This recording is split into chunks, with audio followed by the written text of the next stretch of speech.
Nickel find करने के बाद भी -1 मिला। एंटी जानता है आप जल्दी में सिर्फ 3 राउंड्स काउंट करोगे और ऑप्शन डी को टिक करके आगे बढ़ जाओगे।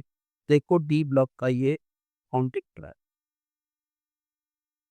मैं क्वेश्चन पे एक बार रीड कर देता हूँ। The number of valence electron present in the metal among chromium, CO, Fe and Ni which has the lowest flow। ठीक है, अभी हम इस क्वेश्चन को सॉल्व करते हैं। देखिए, the enthalpy of atomization, enthalpy of atomization generally increases with number of unpaired electrons। Okay, increases with number of unpaired electrons।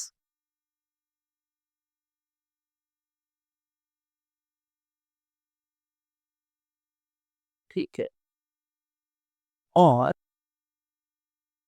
इस क्वेश्चन का सबसे ब्रिलियंट ट्रैप ये है कि मोर unpaired electrons equals to stronger metallic bond, equals to stronger metallic bond। But आप जानते हैं बात क्या है?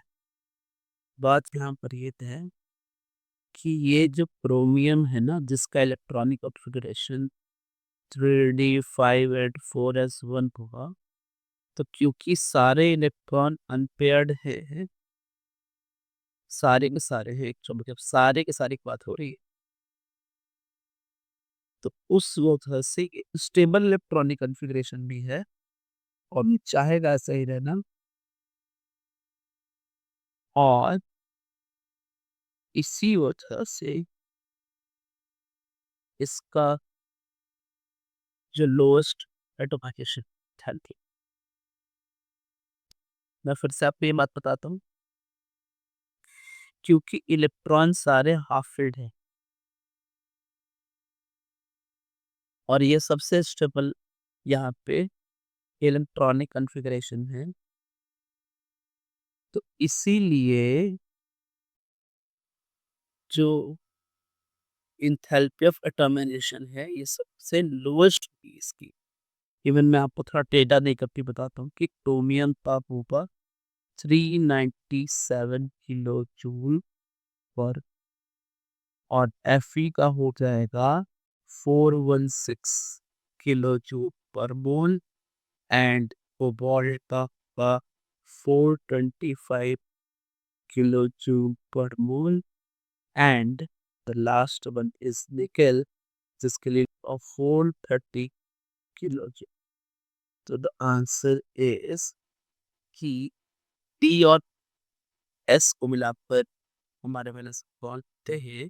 So this is 6 valence electron 3d5 and so the answer P, final answer। So we